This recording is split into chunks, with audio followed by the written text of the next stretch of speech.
Meus jovens e preciosos amigos e irmãos, nós vamos dar início a uma aula polêmica. Efésios capítulo 5, se você puder, abra sua Bíblia. Efésios capítulo 5, nós vamos ler dos versículos 1 a 20. Não, a parte mais polêmica que é o final, não vamos ler ainda. Se der tempo, se não for muito polêmico, se os irmãos estiverem com as suas dúvidas em dia, então nós vamos talvez até o final, dependendo do quanto seja necessário de explicações aí ao longo da aula. Mas a princípio nós vamos até o versículo 20. E aí eu quero fazer aquele velho esquema que a gente já conhece. Nós vamos ler o texto bíblico todo, do versículo 1 ao 20, para você se contextualizar. E aí nós vamos passando ele verso a verso para ficar mais tranquilo. E aí no final nós abrimos então para as perguntas e eventuais comentários que os irmãos queiram fazer. O texto de hoje é um texto difícil. É um texto muito prático, muito pragmático, só fala sobre coisas do dia a dia, né? Coisas culturais, coisas que a gente faz, fala do nosso comportamento em si, e textos assim são geralmente muito difíceis, porque eles confrontam quem nós somos, né? A essência do nosso ser é confrontada. Por isso, então, prepare aí o seu coração, porque realmente tem algumas coisas que são um pouco polêmicas, e você sabe que eu não sou muito de medir palavras, né? Até porque eu não vejo a expressão brava dos irmãos. Então, para mim, eu só vou falando e seja o que Deus quiser. Entendeu? Então, vamos que vamos. Eu quero, antes de mais nada, nós vamos ler o texto. Nós vamos orar primeiro, depois nós vamos ler o texto, e aí passamos já ele verso a verso. Mas preparei o seu coração, porque hoje é aquele dia. Vamos orar? Deus bondoso e bendito, maravilhoso, nós louvamos o Teu nome, Deus, porque conhecemos e reconhecemos a Tua bondade, reconhecemos a misericórdia, a graça, o amor do Senhor, e reconhecemos que o Senhor fala. Reconhecemos, Deus, que o Senhor transforma as nossas vidas, que a Tua palavra é o poder do Senhor para resgatar todos os perdidos. E nós somos os perdidos, nós precisamos do Senhor. Precisamos que o Senhor fale ao nosso coração, precisamos que o Senhor nos molde, precisamos que o Senhor nos transforme, precisamos que o Senhor nos console muitas vezes, nos perdoe, mas também precisamos ser confrontados diante do nosso pecado, diante do nosso comportamento, principalmente quando ele vai contra a Tua palavra ou contra o Senhor mesmo, contra o Seu caráter, contra a pessoa do Senhor. Por isso nós clamamos que o Senhor fale conosco, que o Senhor dirima todas as dúvidas do nosso coração, que o Senhor resolva todas as nossas pendências e problemas com a Tua palavra, com o texto bíblico, e que tudo que nós conversarmos nessa manhã possa servir para a glória do Teu nome e para a nossa edificação também. Que ao ouvirmos a Tua voz, não só guardemos no nosso coração a Tua palavra ou memorizemos aquilo que o texto fala, mas que nós possamos ser edificados pelo Senhor mesmo, transformados pelo Senhor naquilo que nós precisamos ou aquilo que o Senhor tem trabalhado nas nossas vidas. Fala conosco, cuida do nosso coração, abre o nosso entendimento e o nosso coração para realmente ouvirmos a Tua voz e que isso aconteça apesar de nós. É o que nós te pedimos em nome de Jesus. Amém. Irmãos, nós vamos ler então na voz do pastor Lucas os versículos de 1 a 20 primeiro. Se der tempo a gente vai para o resto, mas eu acho que não vai dar. E aí nós vamos depois passando verso a verso. Alguns versos você vai ver que é bem rapidinho, nós vamos só passar porque eles são autoexplicativos, mas outros são versos que vão tratar de cultura e de comportamento, tá? Então carece de um pouco mais de explicação. Vamos ler o texto então? Heavy, por favor. Efésios capítulo 5. Portanto, sejam imitadores de Deus como filhos amados, e vivam em amor, como também Cristo nos amou e se entregou por nós, como oferta e sacrifício de aroma agradável a Deus. Que a imoralidade sexual e toda impureza ou avareza não sejam nem sequer mencionadas entre vocês, como convém a santos. Não usem linguagem grosseira, não digam coisas tolas nem indecentes, pois isso não convém. Pelo contrário, digam palavras de ação de graças. Fiquem sabendo disso, nenhuma pessoa imoral, impura ou avarenta, porque a avareza é idolatria, tem herança no reino de Cristo e de Deus. Não se deixem enganar com palavras vazias, porque a ira de Deus vem sobre os filhos da desobediência por causa dessas coisas. Portanto, não participem daquilo que eles fazem, porque no passado vocês eram trevas, mas agora são luz no Senhor. Vivam como filhos da luz, porque o fruto da luz consiste em toda bondade, justiça e verdade, tratando de descobrir o que é agradável ao Senhor e não sejam cúmplices nas obras infrutíferas das trevas. Pelo contrário, tratem de reprová-las, pois aquilo que eles fazem em segredo é vergonhoso até mencionar. Mas todas as coisas, quando reprovadas pela luz, se tornam manifestas, porque tudo que se manifesta é luz. Por isso é que se diz: desperte, você que está dormindo, levante-se dentre os mortos, e Cristo o iluminará. Portanto, tenham cuidado com a maneira como vocês vivem, e vivam não como tolos, mas como sábios, aproveitando bem o tempo, porque os dias são maus. Por essa razão, não sejam insensatos, mas procurem compreender qual é a vontade do Senhor. E não se embriaguem com vinho, pois isso leva à devassidão. Mas deixem-se encher do Espírito, falando entre vocês com salmos, hinos e cânticos espirituais, cantando e louvando com o coração ao Senhor, dando sempre graças por tudo a nosso Deus e Pai, em nome de nosso Senhor Jesus Cristo.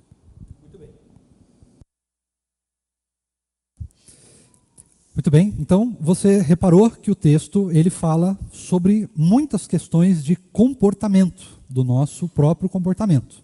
Do comportamento específico, fazendo uma divisão entre o comportamento dos santos e o comportamento daqueles que são ímpios, ou seja, daqueles que não creem em Jesus, que não partilham da fé cristã, certo? Essa divisão ela é extremamente importante porque nesse texto especificamente, ela é uma divisão que inclusive traz pedidos de separação e até mesmo de confronto. No entanto, quando nós falamos sempre de confronto, é necessário que a gente também tenha sensibilidade. Afinal de contas, Deus está trabalhando de maneira diferente na vida de cada um de nós. Há momentos específicos para aquilo que Deus está fazendo nas nossas vidas. A verdade permanece sempre sendo verdade. Mas o momento que Deus age nas nossas vidas é diferente. Então, para uns, Deus pode falar a respeito de algum certo tipo de comportamento. E para outros, pode falar sobre outros, certo? No entanto, esses comportamentos são sempre trazidos neste contexto, a um contexto de confronto, ou seja, a luz não deve se misturar com as trevas. Os crentes não devem se misturar com aqueles que não são crentes. No entanto, você bem sabe que é impossível viver assim. Nós estamos o tempo todo rodeados de pessoas que não são crentes. Nós ainda frequentamos escolas, universidades, nós ainda frequentamos o nosso trabalho e outros vários lugares. Não tem como ter uma sociedade separada para a igreja. No entanto, como o texto é muito claro, ele não diz que você deve se ausentar, se afastar dos não crentes. Ele diz que você deve se afastar dos comportamentos das trevas. Deixando isso muito claro, nós vamos então passar agora para a leitura do texto. Então nós vamos verso a verso, eu vou explicando os detalhes que são mais importantes, porque tem alguns textos aqui que eles são realmente muito mal interpretados e precisam de um cuidado, de uma sensibilidade maior da nossa parte para podermos não só compreendê-los, mas para podermos colocar eles em prática de fato nas nossas vidas. Então você vai ver que algumas coisas são ali muito claras, objetivas, não faça isso e ponto, não tem muita discussão, não tem muito o que fazer, mas outras coisas já são um pouco mais subjetivas e precisam ser entendidas à luz de certos, da nossa própria cultura, da nossa própria vivência, mas sem perder o foco daquilo que a palavra nos diz de fato, né? Então você vai perceber, por exemplo, lá no versículo 18, fala sobre o vinho. É óbvio que você vai entender que ele não está falando simplesmente de bebidas alcoólicas. É um termo geral, não é uma palavra geral, para expressar uma ideia. Qual é a ideia? E é isso que nós vamos ver, então, passando agora verso a verso. Lucas, por favor, verso 1. Portanto, sejam imitadores de Deus, como filhos amados, e vivam em amor, como também Cristo nos amou e se entregou por nós, como oferta e sacrifício de aroma agradável a Deus. Muito bem. Então, veja que no finalzinho desse primeiro versículo, ele vai dar, Paulo vai dar então o tom da mensagem que ele está falando no capítulo 5. Sobre o que Paulo está falando? Qual é o aspecto da vida que Paulo está manifestando aqui conhecimento através da palavra? O que Deus quer nos falar? Perceba que ele está falando sobre culto. Concorda comigo? Está escrito ali no finalzinho, culto. Culto ao Senhor. Isso significa então que o texto está falando só sobre o comportamento que nós temos durante o culto? É claro que não. É claro também que você sabe e lembra muito bem que o culto que nós prestamos, ele é dividido em duas partes. talvez em 3, se você for um crente muito dedicado, em 3 partes. A primeira é o nosso culto individual. Este que não tem começo, nem meio e nem fim. Quer dizer, tem um começo quando você crê em Jesus, né? Mas depois ele não tem mais fim. Então esse é o culto individual. Todos nós estamos sendo crentes, prestando culto eterno ao Senhor. Tudo que nós falamos, tudo que nós pensamos, tudo que nós fazemos, cultua ao Senhor ou não. Traz glória ao Senhor ou não. O outro tipo de culto que nós fazemos é o culto feito a partir do nosso lar, a partir da nossa família, que é os cultos familiares, né? Você pode dar vários nomes para eles, mas é o culto que você faz com a sua família, com a sua outra metade, vamos chamar assim, não é metade, né? Mas é a sua carne, né? Já que você se uniu à sua esposa, para quem é casado, ou o seu marido, então uma só carne, você também participa de um culto que é mais ou menos público, mas é um culto particular da sua família, da sua casa. É a forma que a sua casa expressa o culto e a glória de Deus na vida em comum particular e na vida comum, a expressão que você tem do seu lar para fora da sua casa. E em terceiro, é o culto público, esse que nós prestamos agora há pouco e, se Deus assim permitir, vamos prestar à noite.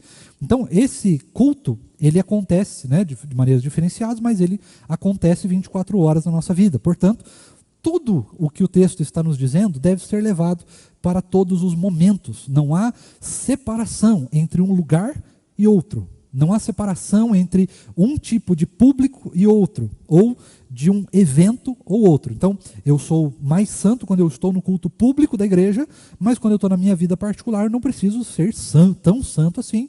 Eu posso levar uma vida mais tranquila, mais aberta e tal. Não é bem assim. Tá? Lembrando também que todos esses 3 aspectos de culto que nós prestamos ao Senhor, eles são uníssonos, eles são incomuns, ou seja, a forma como eu presto meu culto particular, ela também vai ser levada para o culto público, e vice-versa. A forma como nós prestamos o culto público também será levada para o culto particular.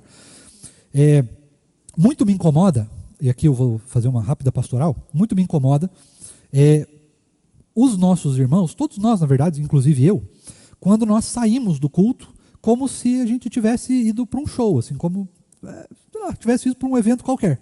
Você sai do culto como se nada tivesse acontecido na sua vida. Mas não foi assim. Você prestou culto ao Senhor. Né? Algumas ideias, muito talvez, não sei se errada seria bem a palavra, mas talvez um pouco perdidas ou superficiais, é a ideia de que eu vim no culto, eu saí então igual, não foi assim muito impactante, né? Não foi aquela coisa, nossa, Deus falou comigo, minha vida foi transformada.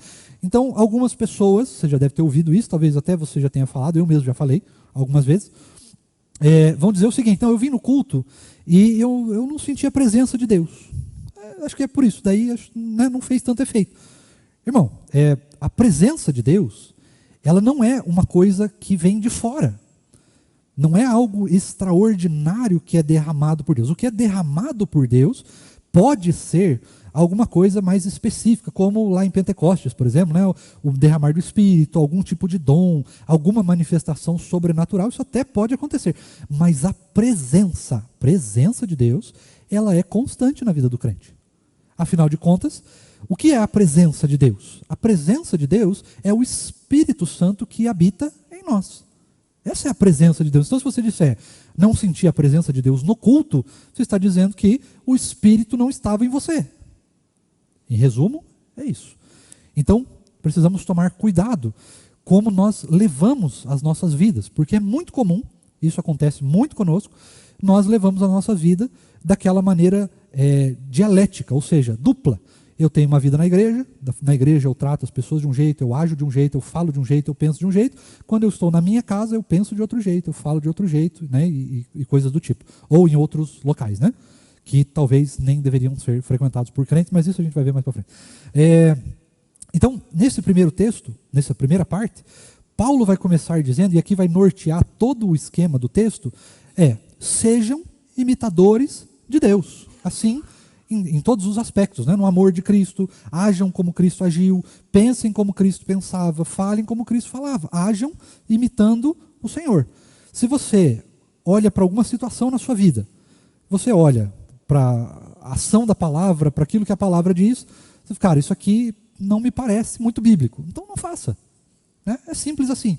Lógico, carece de nós uma disciplina bastante grande para certas circunstâncias, né? Cada um de nós é diferente, mas exige uma certa disciplina. No entanto, é assim. Nós somos crentes radicais, irmãos. Crentes radicais. Ou seja, se eu sou crente de fato, né, se eu não estou aqui só por várias questões, mas se você realmente crê no Senhor Jesus, você é um imitador de Deus. Ou seja, se não é para fazer, não tem discussão, não tem vírgula, tem um ponto final. Não é para fazer, ponto. Não vou fazer. Ou pelo menos eu vou lutar, caso seja uma fraqueza sua, alguma dificuldade, eu vou lutar para não fazer. Tá certo? Mas o texto ele vai nos dizer exatamente isso, falando sobre comportamento. Existe um comportamento dos santos, um comportamento que imita o comportamento de Deus. Esse comportamento pode ser encontrado na palavra. E existe um outro comportamento que Paulo vai chamar ali de comportamento das trevas. É o comportamento dos ímpios. A forma como eles falam, a forma como eles pensam, a forma como eles agem. Este não é o nosso comportamento. Nós não podemos nos render a esse tipo de ação, a esse tipo de comportamento. Portanto, o texto vai então falar a respeito dessas coisas. Imitem a Deus e fujam das obras das trevas. Tranquilo até aqui? Agora vai ser mais rápido. Vamos seguindo. 2. Que a imoralidade sexual e toda impureza ou avareza não sejam nem sequer mencionadas entre vocês, como convém a santos. Legal. Então vamos só fazer uma divisão, né? Imoralidade sexual é uma coisa, impureza é outra coisa e avareza é outra coisa. São 3 aspectos que ele vai começar a dizer. Tá? Não são os únicos que o texto vai tratar, mas ele vai tratar desses 3 aspectos. Por que ele trata sobre esses 3 aspectos? Porque a cultura onde Paulo estava inserido, a cultura dos Efésios, né, para quem ele escreveu, era uma cultura que tinha muitos deuses. E dentre esses deuses, o culto a esses deuses era prestado com determinadas ações, né? Você já entendeu. Então, você tinha que fazer essas ações. A expressão do culto era fazer essas coisas, certo? Só que sempre de maneira extremamente imoral. E principalmente de maneira a perder os sentidos e coisa e tal. Inclusive, vale lembrar que algumas dessas práticas na Grécia Antiga, dessas práticas, elas tinham um certo aspecto ainda mais cruel do que todos, porque eram feitas, como que eu posso dizer assim para a internet, por assim sacerdotisas que eram pequenininhas. Se você puder entender aí, acho que você já pegou, né? Então eram realmente coisas deploráveis, depravadas até o último. E é justamente por isso que Paulo então vai tratar a respeito dessas coisas com a igreja. Agora, pergunto para você, da mesma maneira, nós, aqui brasileiros, não estamos inseridos em uma sociedade extremamente sexualizada? Nós estamos. Né? Se você ouvir as músicas, não ouça, mas se você ouvir as músicas, né, você vai ver que a maioria das músicas de hoje em dia é sobre depravações sexuais, né, imoralidade sexual. Você vai reparar que os programas, as séries, filmes, a maioria das séries e filmes que você vai assistir por aí, tirando alguns mais um pouco melhores, caprichados, vamos chamar assim, você vai ver que a maioria dos filmes e séries agora começam com cenas eróticas. E eu não digo nem assim, aquela coisa assim que só aparenta, né, que é só um vislumbre. Não, é erótico mesmo, com tudo aparecendo, ninguém está nem aí mais. O pudor já se foi. E a imoralidade sexual, então, faz parte das nossas vidas cotidianas. Inclusive, nós vamos passar agora por um feriado que é marcado por isso. Né? Não era para ser assim. O carnaval era outra coisa, mas acabou se tornando esse tipo de situação, onde as pessoas extravasam a sua sexualidade de maneira imoral, depravada, como você quiser chamar. Mas a ideia não é simplesmente imoral e depravada, né? É antibíblica. Ante aquilo que Deus criou. Deus criou uma coisa, as pessoas fazem outra. Né? Os ímpios, aqueles sem Deus, fazem outra. Coisa que nós também devemos evitar ao máximo. A segunda coisa é a impureza. A impureza. Impureza já é um negócio um pouco mais interno, já é uma coisa. A imoralidade sexual é uma coisa mais para fora, é algo que está para fora, que você faz, né, que aparenta de fato. Já a impureza é algo mais interno, é algo que vai te levar a fazer as coisas. Se você não for puro, obviamente por dentro, você vai ser podre por fora. As suas ações vão representar isso, as suas palavras vão representar isso. Afinal de contas, a boca fala do que está cheio o coração. Exatamente. Então, nós precisamos tomar muito cuidado com essas formas de expressão dos ímpios. Como que nós nos expressamos? Será que muitas vezes nós nos expressamos com a mesma impureza, com a mesma imoralidade dos ímpios? Será que nós falamos, pensamos e agimos da mesma maneira? Tem que se pensar isso, porque se for esse o caso, nós vamos ver já no versículo 6, se não me falha a memória, que é uma coisa bastante, né, o resultado disso é bastante preocupante, muito assustador, inclusive.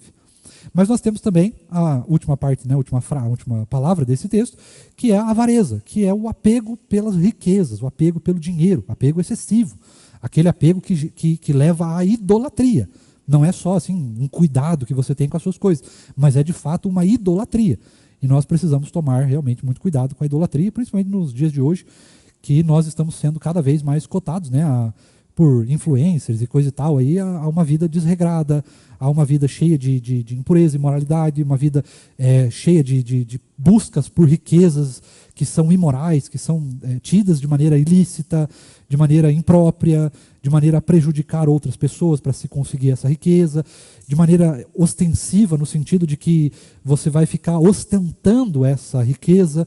Então você vai trocar de carro o tempo todo e vai fazer isso sem nenhum tipo de pudor para, né, demonstrar que você é o todo-poderoso, que você tem grana, que você tem isso, e no fim das contas é uma vida completamente vazia, né, e é uma vida levada pelo amor do dinheiro, pelo amor da impureza, da imoralidade, né, e geralmente essas três coisas estão muito ligadas, certo? Então tome cuidado com isso.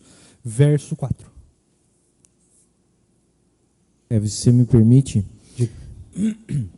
Eu acho interessante porque ele fala, né, dessas três coisas, como você bem explicou ali, e ele fala, elas não devem nem sequer ser mencionadas, né? Uhum.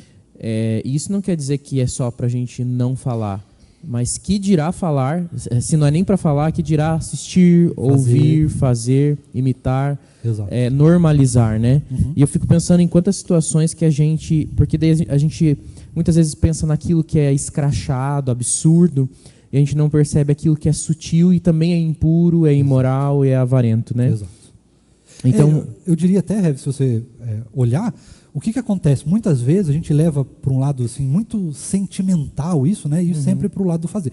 Mas o texto, quando ele fala assim, não é nem para falar, a gente pode até colocar aquelas piadinhas assim bobas de churrasco, de alguma coisa, que é duplo sentido, esse tipo de coisa, é a imoralidade sexual. Leva a isso. Era nesses termos que eu ia entrar, exatamente isso, porque acho que às vezes a gente fala assim, não faço essas coisas, não compactuo, mas eu gosto de fazer uma piadinha do homossexual, eu gosto de usar isso, inclusive, para fazer uma piada com alguém se eu quero diminuir, porque eu acho que isso é motivo de chacota. Eu faço uma piada de duplo sentido, e não, a gente está aqui entre irmãos, a gente está aqui entre crentes, a gente é maduro, né? E mesmo o tipo de conteúdo que eu acesso, que eu assisto, o tipo de música que eu escuto, que eu cantarolo, porque eu escutei sem querer escutar, mas eu não presto atenção naquilo que eu estou cantarolando, e a gente vai normalizando, porque como você falou, nossa cultura é muito sexualizada e sensualizada.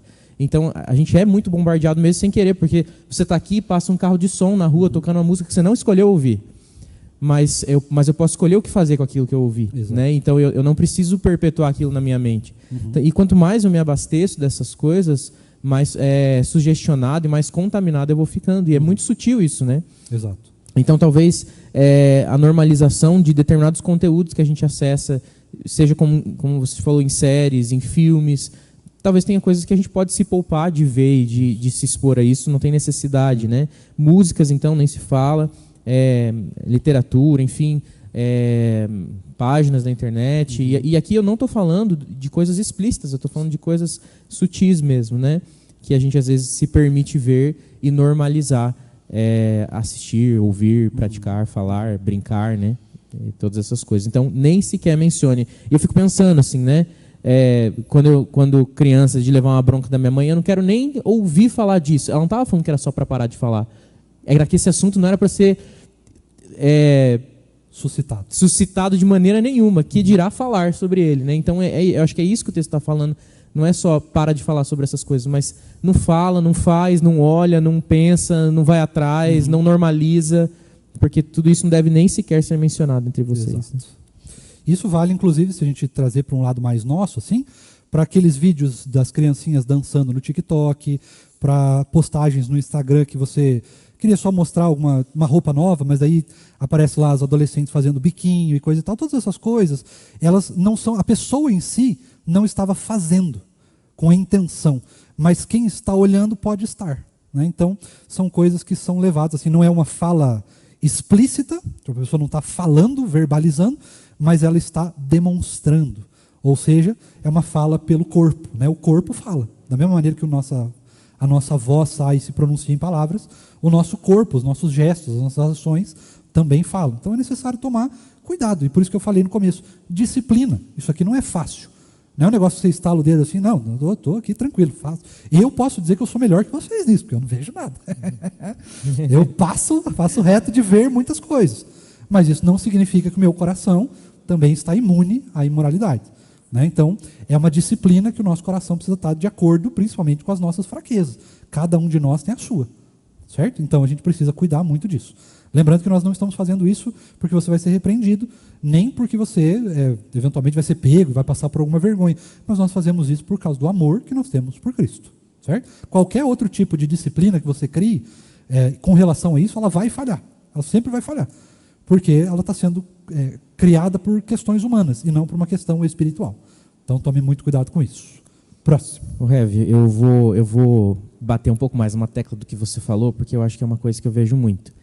E eu acho que é uma coisa que a gente tem que tomar cuidado, né? Mas pastor não é fiscal de rede social, né? Não. A gente tem mais o que fazer. Mas a gente também está na rede social. Eu tenho rede social. E a gente vê as coisas nas redes sociais, né?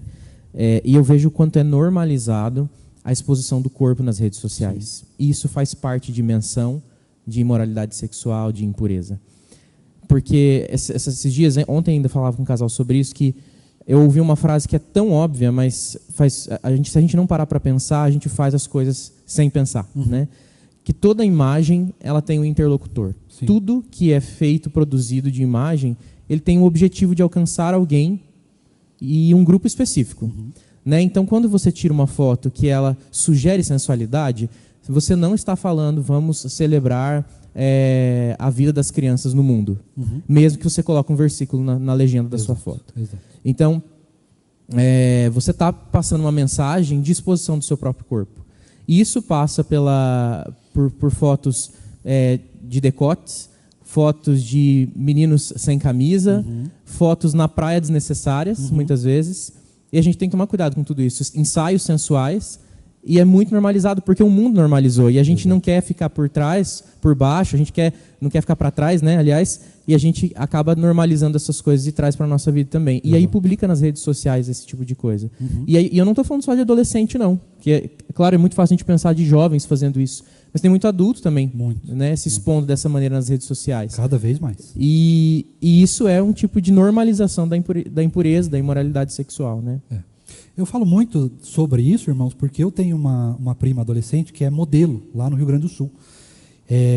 Obviamente não vou dizer nome nem nada, mas ela passa muito por isso. Então ela faz ensaios e coisas do tipo, e assim a coisa mais comum. Pôs uma foto na internet, meu Deus do céu. Tanto que a rede dela precisa ser toda bloqueada e protegida por causa dos comentários e coisas que tem. Ou seja, não tem nada. É um ensaio fotográfico para uma marca de roupa. Mas, ainda assim, está lá, né, para todo mundo ver, e as pessoas veem o que elas querem ver, mesmo que não tenha nada lá. Então, as coisas se comunicam, mesmo que você não esteja comunicando, alguma coisa se comunica para quem está olhando, né? O coração, ele traz coisas que não deveria trazer. Então, o 4, isso é bem complicado. Agora eu vou ler o 4 mesmo. Vou parar de falar.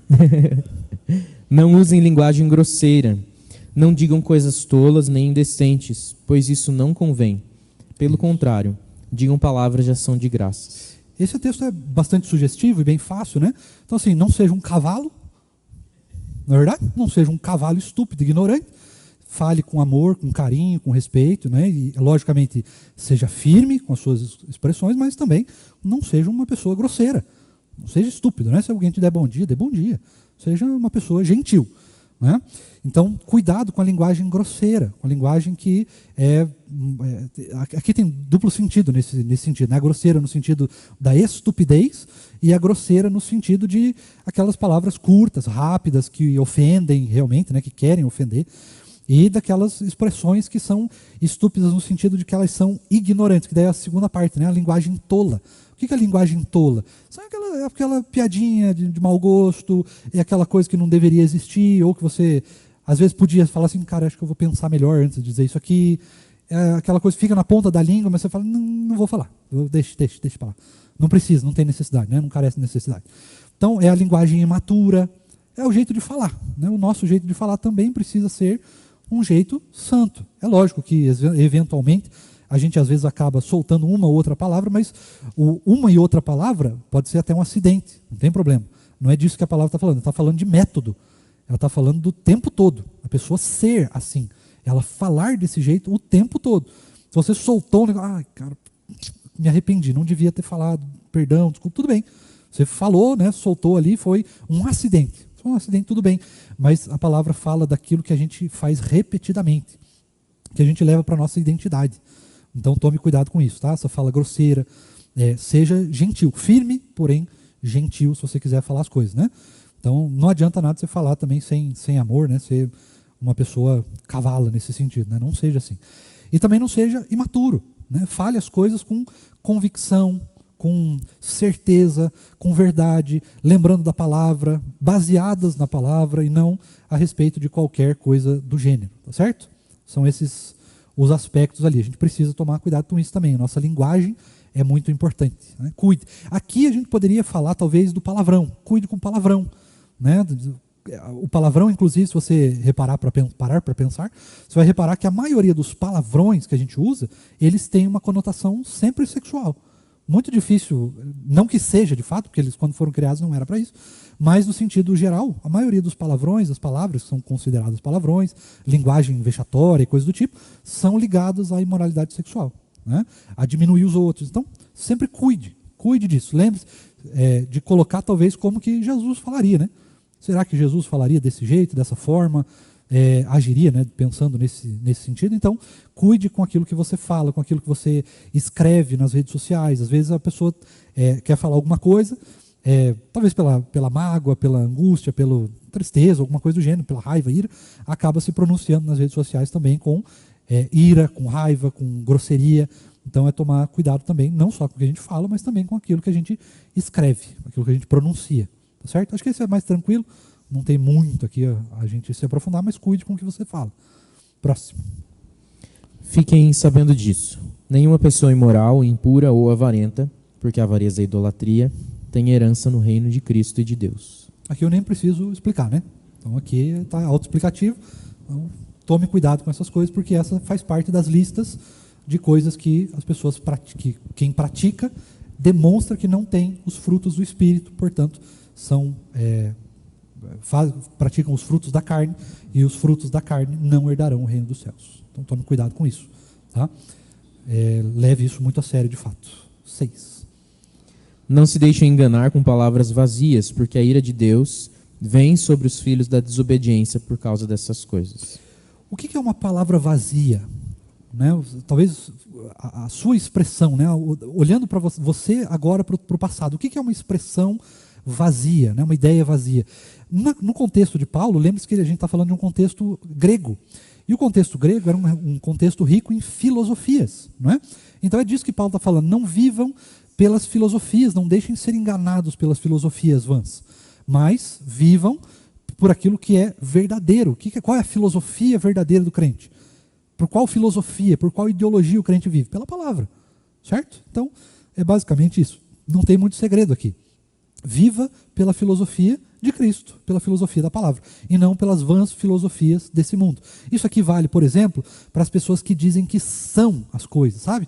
Você já ouviu muitas vezes as pessoas falando, eu mesmo já falei muitas vezes, às vezes a gente cai nesse pequeno erro, mas é a pessoa falando assim, eu sou crente, mas eu também sou feminista.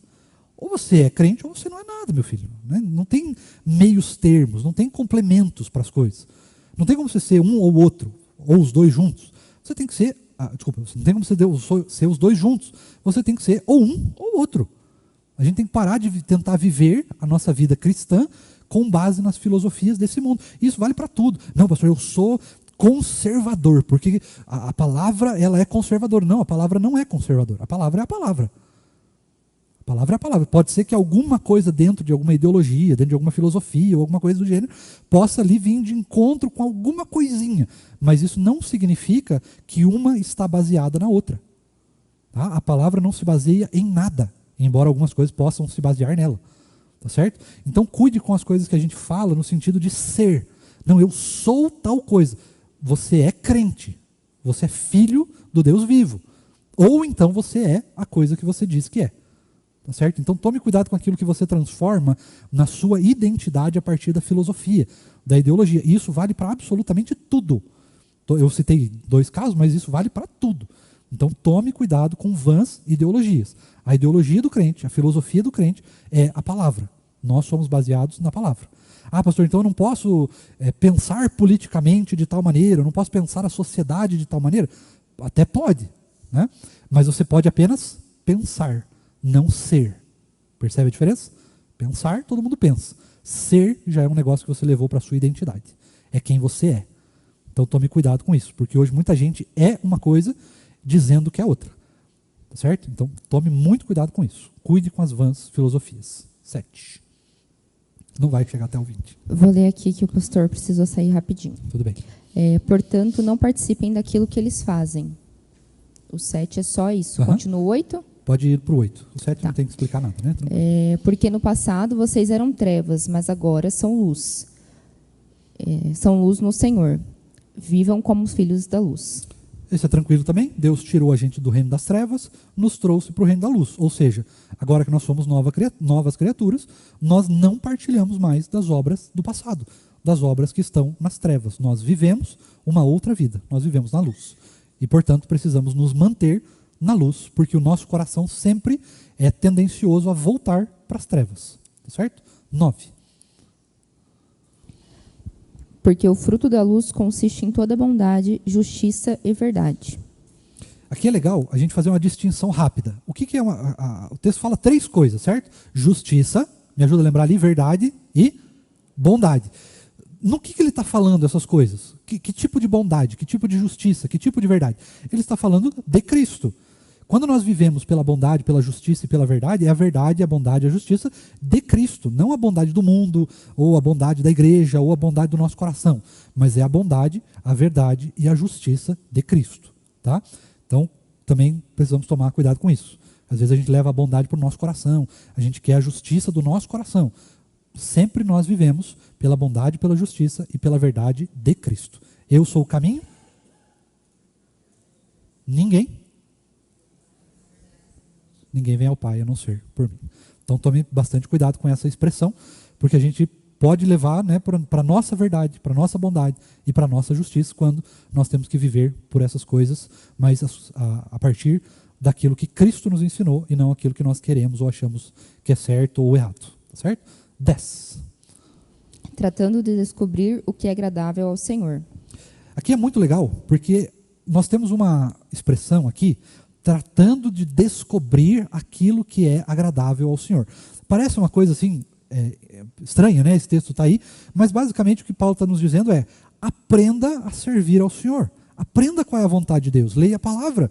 Tenha intimidade com Deus. O resumo desse texto é: tenha intimidade com Deus. Assim, você vai saber qual é a vontade de Deus, como agradar o Senhor, qual é aquilo, o que Deus quer, né? O que Deus pede de nós, o que Deus exige de nós, o que Deus faz nas nossas vidas. Isso aqui é sensibilidade da fé. É ter intimidade com Deus, saber aquilo que Deus faz.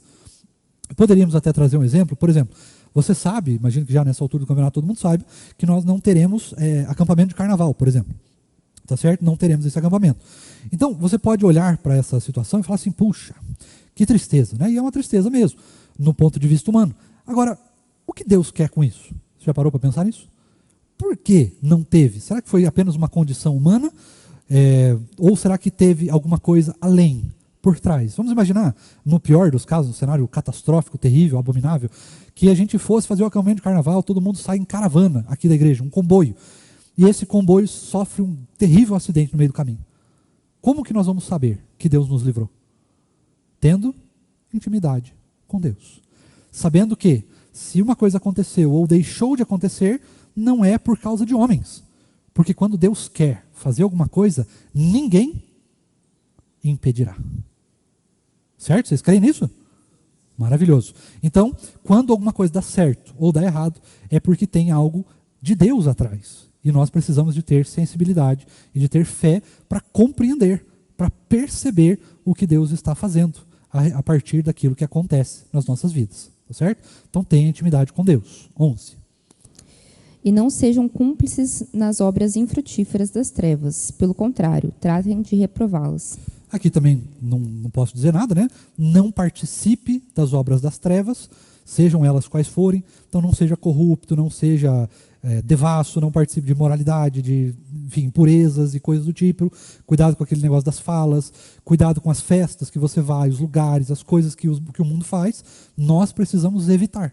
Fuja, separe-se disso, esteja longe. Tá? Não das pessoas, mas das obras. Perceba que a palavra não está falando se afaste das pessoas, ela está falando se afaste das obras, tá certo? Das obras. Então, cuide dos lugares que você vai e principalmente das coisas que as pessoas estão fazendo lá. Então, você, mas eu sei lá, quero ir numa festa da faculdade. Não, tudo bem, você na casa de um amigo ali vai ter só um churrasquinho e tá, beleza. Mas, beleza, se for isso, tudo bem, a gente faz isso também. Não tem problema nenhum. Agora, o que vai ser feito lá? Você tem condições de saber todas as coisas que vão acontecer? Ou em outros lugares, né? A gente pode citar aí, por exemplo, uma boate, uma balada, coisas do tipo. Você sabe que lá não tem obras da luz. Não é um culto. Apesar que tem umas igrejas que fazem balada, culto balada, né? É uma coisa mais horrível. Não. Mas enfim, não é culto, entende? Então não é um lugar que você deva frequentar. Você deve evitar ao máximo. Porque lá estão sendo praticadas obras das trevas. Ponto. Não tem conversa fiada. Ah, pastor, mas como é que a gente vai pregar? Tem umas igrejas que falam assim, né? Pastor, mas como é que a gente vai pregar para os perdidos? Meu Deus, os perdidos não passam a vida na balada. Né? Não passam a vida no boteco. Bom, tem uns que passam, mas no geral não. Entende? No geral, as pessoas estão vivendo as suas vidas, elas estão nas suas casas, no trabalho, na escola, e sempre tem um crente por perto. Você não precisa ir lá para fazer as coisas. Porque quem quer ir lá para fazer, eu quero pregar o evangelho, não quer nada, para com esse troço. Não tem nada disso. A pessoa quer ir lá para dançar. Pastor, mas e se eu for só para dançar? Meu filho, entra no teu quarto, põe uma música legal lá e dança, rebola no chão, você pode dançar até pelado se você quiser. Entendeu? Mas faça num lugar que não tenha obras das trevas. Não participe das obras das trevas. É claro o texto. Certo? Só que nós, como nós somos seres humanos, pecadores, o tempo todo o nosso coração sempre bota vírgulas nas coisas. Então assim, não faça. Ah, pastor, mas se for um aniversário de um amigo? Que péssima criatividade, né, cara? Fazer um aniversário numa balada.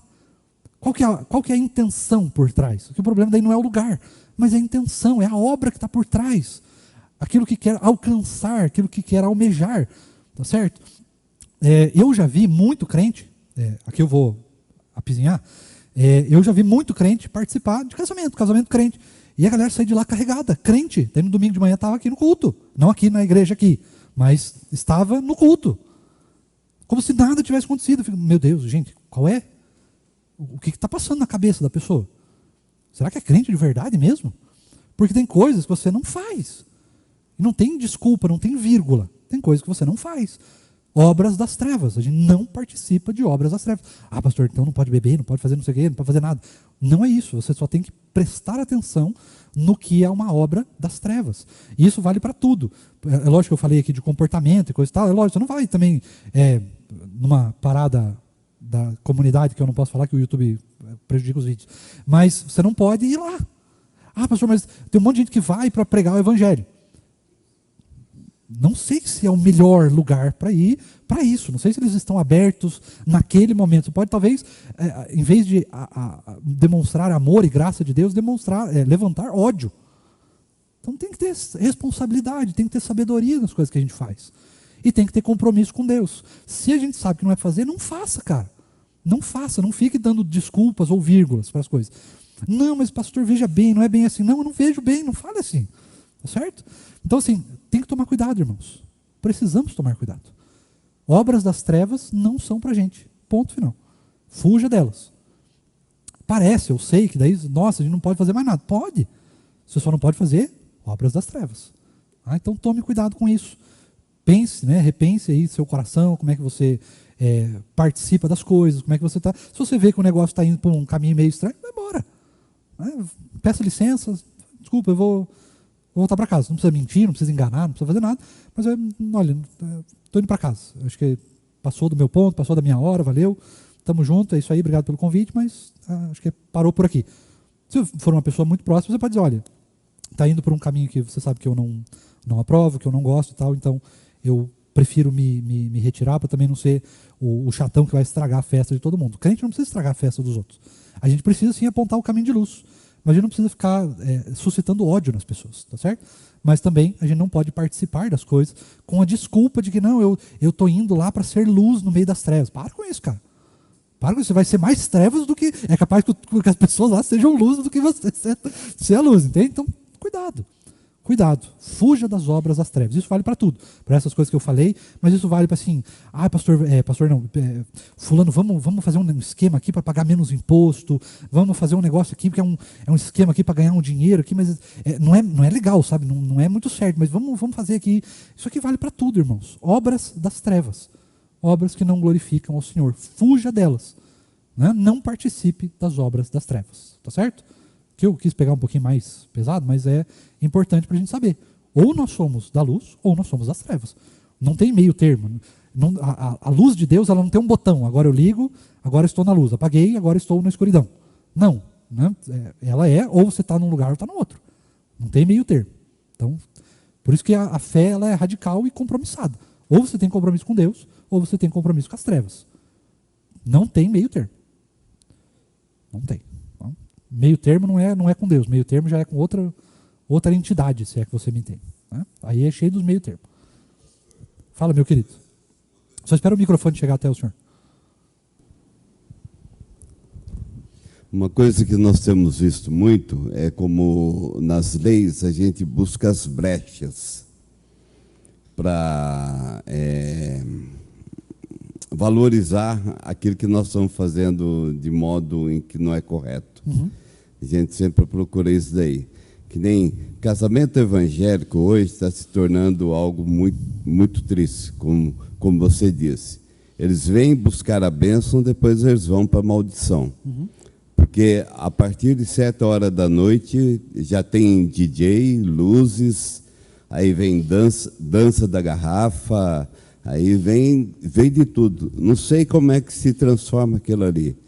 Nas vezes em que eu com a minha família, nós estivemos, né, presentes, quando partia para isso, eu e a minha mulher, a gente saía fora. Chegou, acabou. Eu não vou chegar e dar lição de moral nenhuma. Uhum. Eu vou retirar-me. Exato. Aquilo eu não está dentro daquilo que eu quero. Exato. Né? Então, esse negócio, mas é só uma brincadeira no casamento, isto é uma brecha que se pega, em que você está querendo tornar aquilo que não é certo, aquilo que é o errado pelo certo, né? Exato. Então, é difícil. Nós temos visto isso daí, e muitos pais concordando com isso. Eu não paguei nada, meu filho pagou tudo, o que eu vou fazer? Pô, você é o pai. A tua figura de pai não pode ser anulada mediante isso daí. Você é o pai, você é a mãe. Filho, se você fizer isso daí, eu não vou no teu casamento. É cruel, mas é a verdade. É cruel, mas é verdade. É uma posição que tem que ser tomada pelos pais crentes. Porque nós não podemos concordar com isso. Bênção e maldição ao mesmo tempo. Exato. É lógico que com isso, irmãos, nós também não estamos aqui sendo imaturos e intransigentes no sentido de que não dá para dançar. Principalmente quando eu vou no casamento do pastor Lucas, por exemplo. Não tem condição. A gente brinca, lógico, mas existem músicas, letras, momentos, pessoas, há oportunidades, há mensagens que podem ser passadas e outras que não. Então você tem que ter um certo cuidado com isso. Há lugares que você pode fazer certas coisas, outros lugares que você não pode, há lugares que você comunica, né? Imagina, eu e o pastor Lucas, 2 pastores de terno e gravata, celebramos casamento, fizemos uma coisa, daqui a pouco a gente está descendo até o chão, Não cabe, entende? Não cabe. Mas assim, isso quer dizer, não, então não pode dançar? Pode. Tem alguns presbiterianos que vão dizer que não. Eu já discordo. Acho que pode, mas há limites, há certas coisas que a gente pode fazer, há formas de fazer, há formas como as coisas se comunicam e outras que não se comunicam. Então é preciso que a gente tenha essa sabedoria, por isso intimidade com Deus. Tenha intimidade com Deus para saber o que pode, o que não pode, o que cabe, o que não cabe. Tem coisas que cabe, tem coisas que não cabe, tem coisas que você pode fazer um pouquinho mais, outras que você tem que fazer um pouquinho menos, outras que dependem do ambiente para você fazer ou não. Mas tudo tem que ser feito com extrema moderação. Como se em todos os lugares, como o texto diz lá no versículo 1, nós estivéssemos em culto. Certo? Então é preciso tomar esse cuidado aí para a gente poder ter uma vida alegre, feliz, cheia de diversão e contentamento, mas sem participar das obras das trevas. Certo? Então tome cuidado com isso. Diga, meu querido. Queria dar um passinho além, eu saí rapidinho e voltei, não sei se você chegou a tocar nesse sentido, no assunto.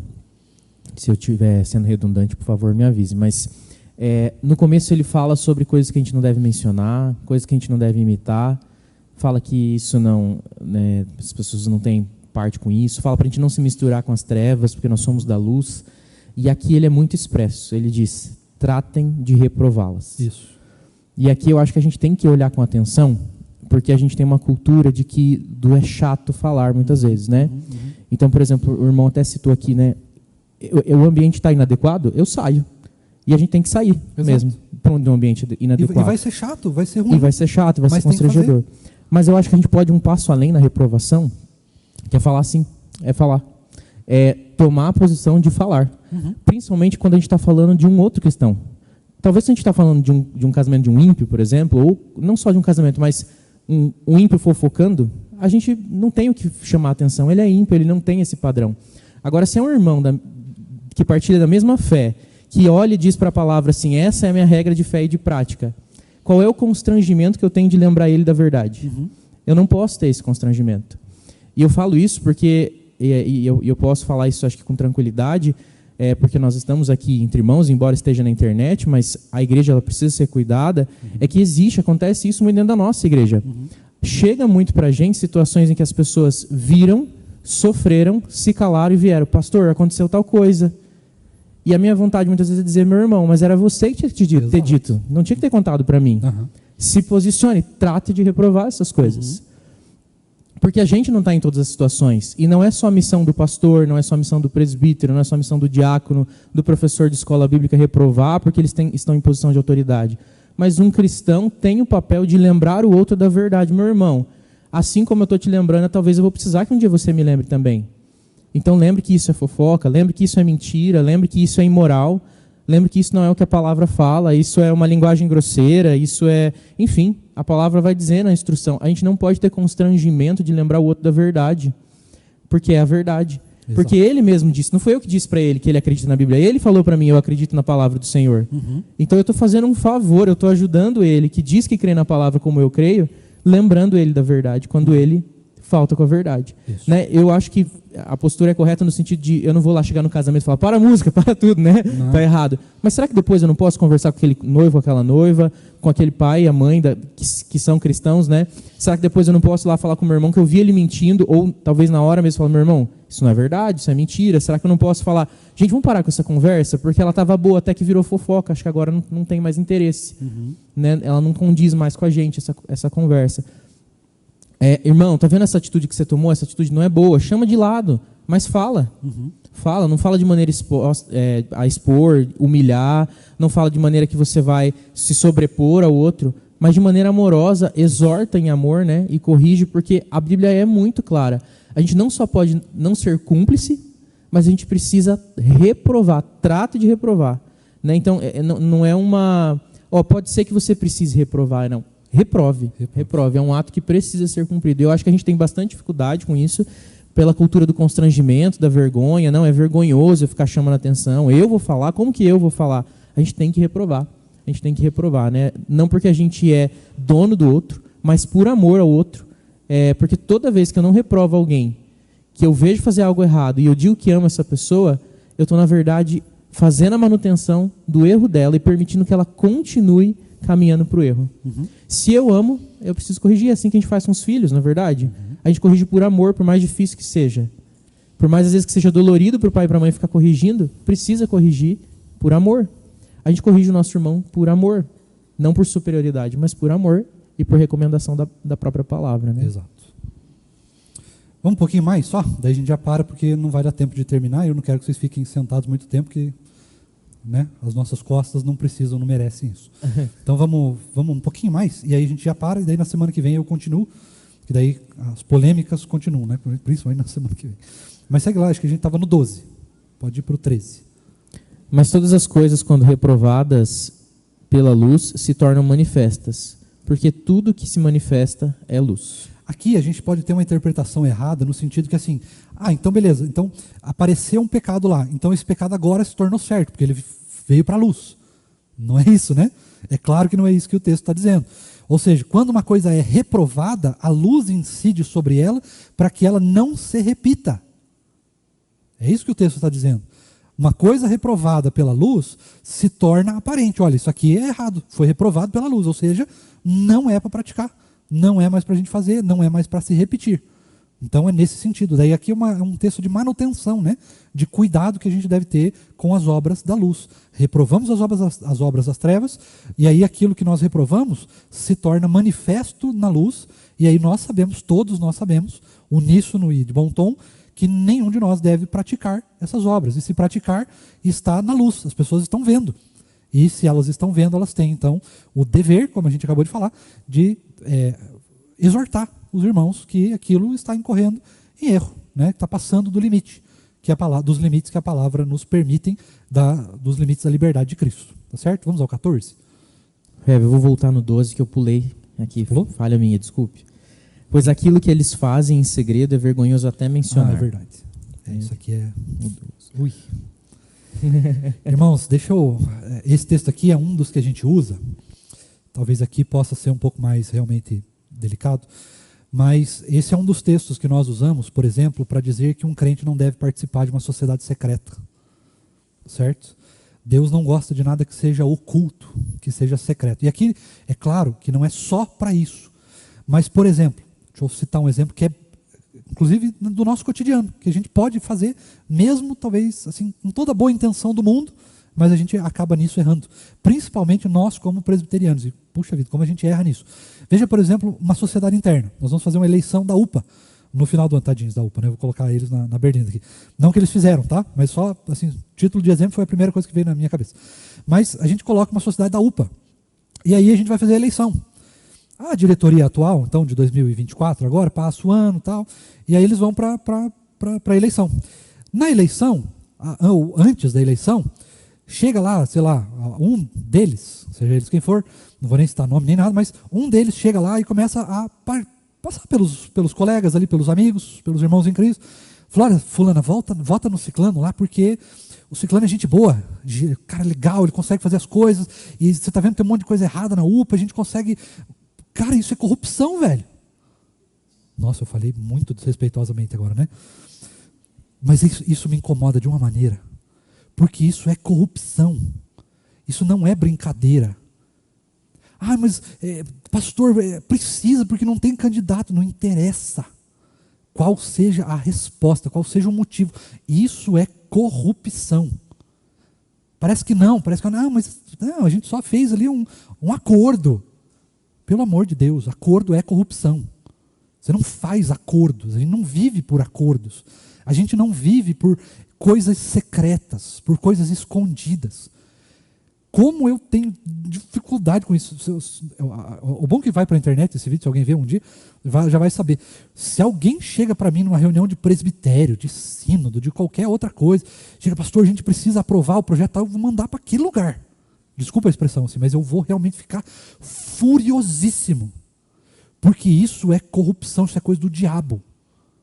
Falo mesmo, não estou nem aí. Isso é coisa do diabo. Não é coisa de crente fazer acordos, fazer coisas secretas, ocultas, pelo motivo que for. Não, pastor, nós vamos fazer um negócio aqui e nós vamos derrubar o governo corrupto. Para com isso. Quem derruba alguém, quem faz alguma coisa é o Senhor. não são os nossos acordos, não é a nossa possibilidade de achar isso ou aquilo. Gente, como eu fico furioso com isso. E isso acontece, eu falo isso porque isso acontece na nossa igreja. Como nós somos uma igreja que vive a democracia, no sentido mais puro da palavra, né? Nós precisamos eleger pessoas e tudo mais. Cara, isso acontece e acontece muito. Pessoas tramando cargos. Não pergunta não, mas se um dia você tiver a oportunidade, pede para o presbítero Emanuel contar as histórias que ele conhece, de corrupção, que vai lá para o tribunal, de coisas terríveis que são fora da Constituição, que dão errado, que machucam pessoas, que fecham igrejas, que destroem vidas, dentro da igreja. Obras das trevas, que são organizadas por baixo dos panos. Não vamos colocar o fulano lá na posição tal, porque não sei o que, e tal, aquilo, aquele outro. Não faz isso. Nós não corroboramos com esse tipo de coisa. Isso é corrupção. Isso pertence ao diabo. Quem faz isso é o diabo. Não é o diabo que chegou para Eva e falou assim: ó, Eva, seguinte, está vendo aquela maçã lá? Que não era uma maçã, mas só para exemplo, né? Está vendo aquela maçã lá? Pode comer. Não, mas Deus falou que não.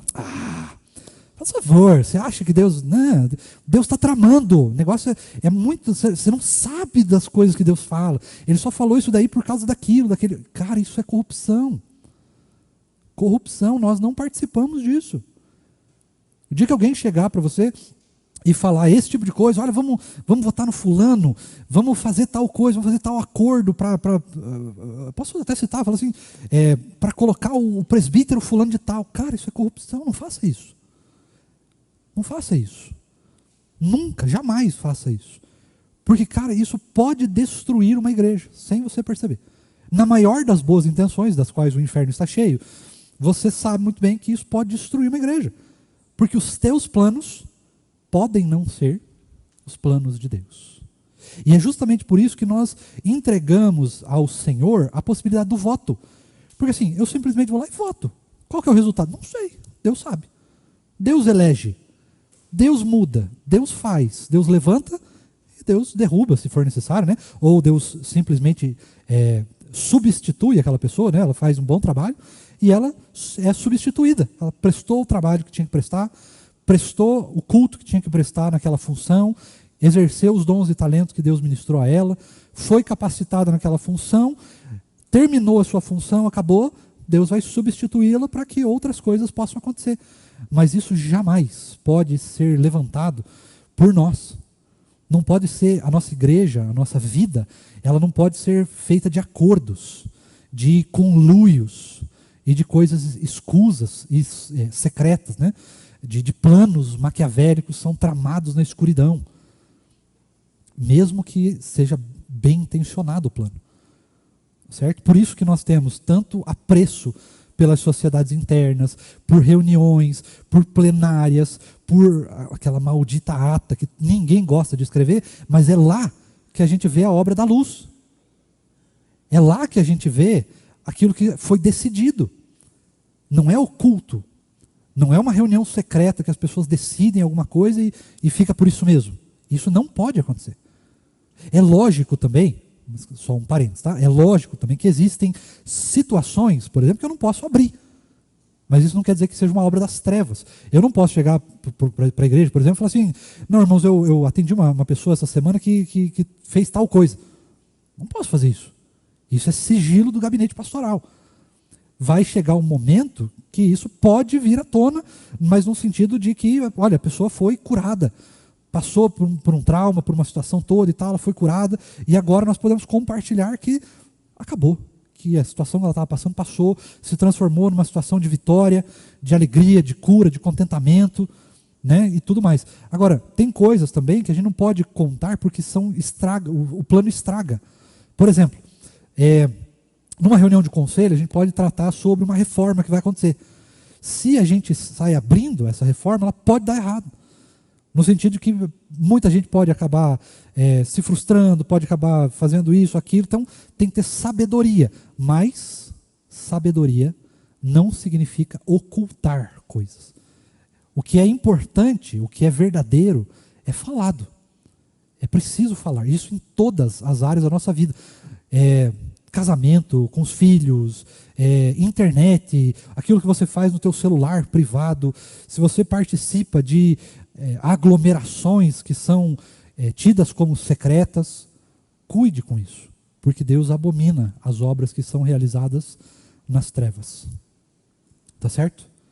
Nós vamos parar por aqui, porque não vai dar mais tempo. No entanto, nós temos uma possibilidade de abrirmos para perguntas e ainda mais depois dessa, agora eu estou lascado. Mas vamos abrir para perguntas e comentários, se você quiser. Se alguém puder dar uma olhada no YouTube lá também, ver se tem alguma coisa. O meu celular, desde que começou a aula, ele não parou de vibrar. Não sei se é alguém mandando mensagem, não sei o que é, mas possivelmente terei surpresas quando chegar em casa. Mas vamos lá, irmãos. Vocês têm perguntas, dúvidas? Pode falar, abrir. Vamos tentar esclarecer da melhor maneira que for possível. E não tenham vergonha, pode se comunicar. Mesmo que vai para a internet, vai ficar para sempre lá, mas não tem problema. Não tenha vergonha. Nós estamos aqui para aprender juntos.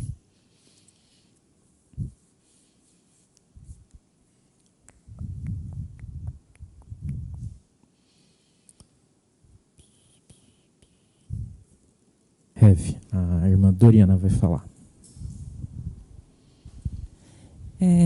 Então, pastor, tem essa questão, esse último ponto que o senhor falou, que eu acho que é o mais polêmico realmente de todo nosso estudo de hoje.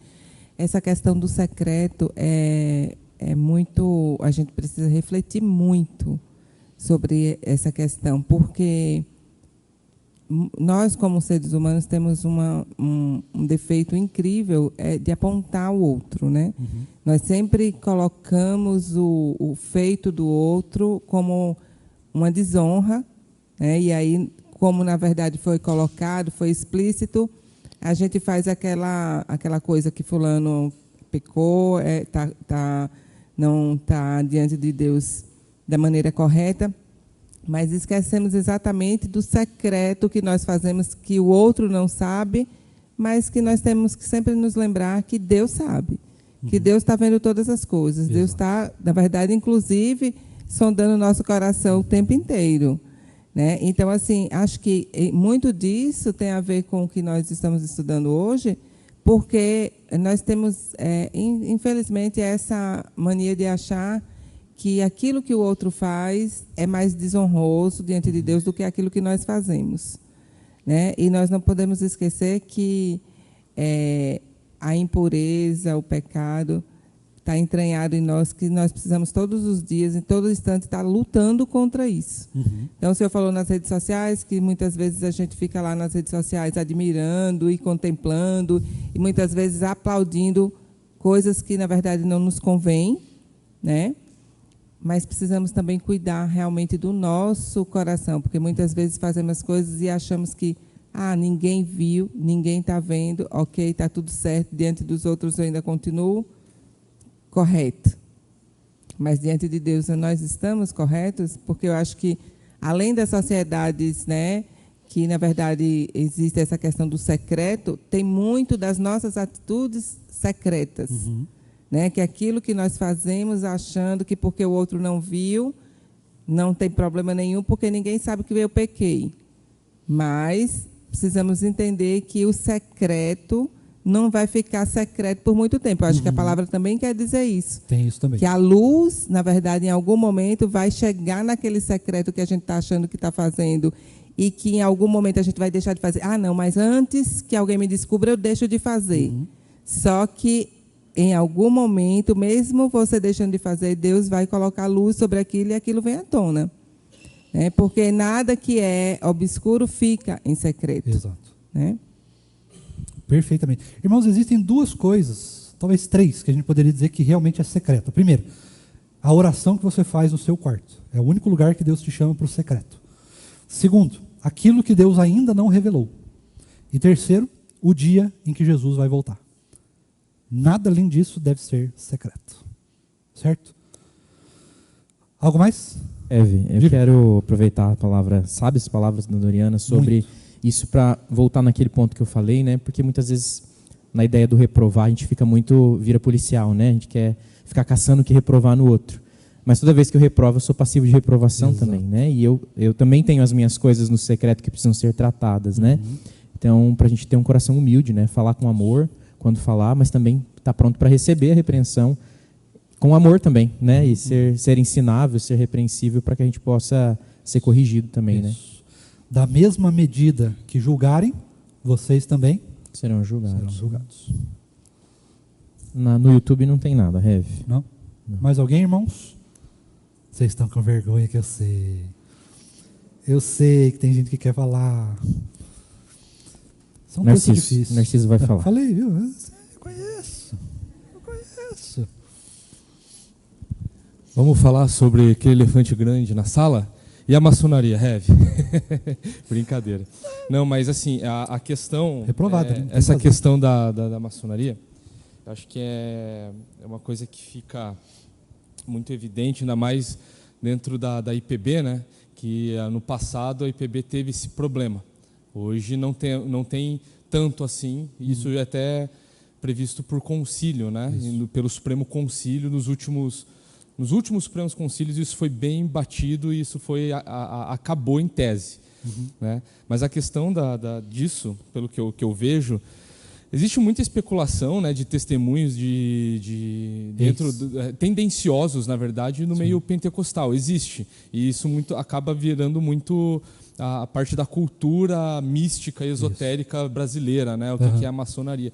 Mas o grande problema da maçonaria, ao meu ver, é que é um lugar que não tem como você prestar contas de tão secreto que é. Né? Você não sabe realmente o que acontece em ambientes desse tipo, né, de sociedades secretas, né? Então é isso que, por exemplo, a IPB evoca, né, a questão do discipulado, a questão de andar junto, a questão de partilhar o pão, partilhar a mesa, né? Então, assim, a gente precisa pensar nessas questões, né? A Doriana falou muito bem aqui sobre a vida no secreto, de como essas coisas também, as coisas ruins, as coisas que são das trevas, né? Deus ele lança luzes sobre aquilo, né? E o fato de, nessa questão da maçonaria ser tão polêmica, basicamente é isso. É um lugar onde, na vida da igreja, não tem como a pessoa ali ela ser uma prestadora de contas no serviço do reino de Deus. Isso que acaba sendo o principal problema. Porque, de resto, aquilo que a gente entende como algo esotérico e tal, e místico, que virou parte da mitologia brasileira, não é tão grave assim quanto essa questão de vida da igreja, né? A falta de prestação de contas, isso vale para tudo, né? Não fazer uma ata, não partilhar informações com as sociedades internas, isso vale para tudo, né? Não compartilhar coisas com o cônjuge, esconder coisas dos filhos. É lógico que tem algumas coisas que não dá para falar na hora, mas esconder coisas é sempre um negócio muito complicado diante de Deus, né? Esconder o nosso caráter, aquilo que a gente faz em secreto, é tudo muito, muito perigoso, muito, muito ruim, e geralmente é atrelado a coisas muito diabólicas, né? Porque o diabo é quem esconde, e ele que leva as coisas em segredo, no oculto, nas trevas. Então tem que tomar muito cuidado com esse tipo de e isso vale para tudo, irmãos. A gente falou de sociedade secreta e outras coisas, mas, por exemplo, se eu quiser, assim, vamos fazer um estudo bíblico aqui na casa do fulano de tal e tal, e é um negócio assim que ninguém sabe, ninguém está sabendo de nada, mas não vamos tirar foto, não vamos avisar ninguém, hein? É só entrar, cara, também é completamente errado. Então são coisas que a gente tem que tomar muito, muito rápido, pastor. Então a gente não pode ir na casa um do outro, pode, você só não pode fazer nada que seja oculto, secreto e que seja contrário à palavra ou uma obra das trevas. Pode visitar os irmãos, né? A gente visita, tudo mais, mas no sentido geral, cuide com aquilo que é das trevas, né? Que é oculto, que não pode ter prestação de contas, que tem objetivos por trás, ocultos, segundo as intenções. Então tome cuidado com isso. Algo mais, meus irmãos? Temos tempo e disposição. Um pouco de fome também.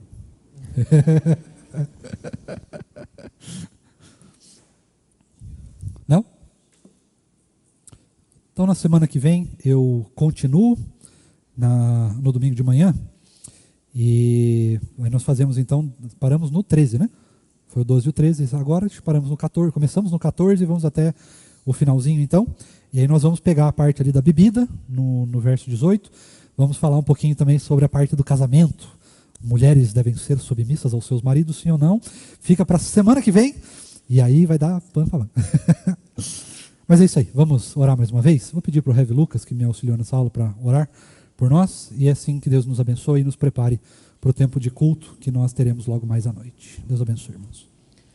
Deus bondoso, nós te louvamos, te agradecemos por mais um dia que o Senhor nos concedeu vida, e que alegria poder iniciar esse dia na sua casa, junto com os irmãos, ouvindo a sua palavra, louvando o seu nome, sendo desafiados e nutridos pelo Senhor. Que o teu Santo Espírito continue, Deus, a operar no nosso coração para que nós possamos compreender essa palavra, operar na nossa mente para que a gente possa assimilar e praticar essas palavras que nós ouvimos também, ó Deus. Tem tantas coisas aqui desafiadoras e é verdade que por nós mesmos nós não somos capazes de realizá-las, mas pelo poder do teu Santo Espírito, pela força de Cristo Jesus, pela comunhão com o Senhor, nós somos capazes de desenvolver isso.